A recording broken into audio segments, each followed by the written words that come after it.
Alright, in this video, I'll show you how to download your Instagram data. So first of all, just open your Instagram profile and click on these three lines on top right corner. Alright, here click on Account Center. Now on the account setting, click on Your Information and Permissions. Alright, now click on Download Your Information. Now click on Download or Transfer Information. Click on All Available Information. Click on Download to Device. You can also transfer to a destination like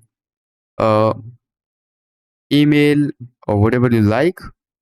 And here click on Data Range and select All Time. Click on Save. Click on Create Files. And your information is being prepared for download. Instagram will let you know when it will be ready. So that's it for the video. Thanks for watching.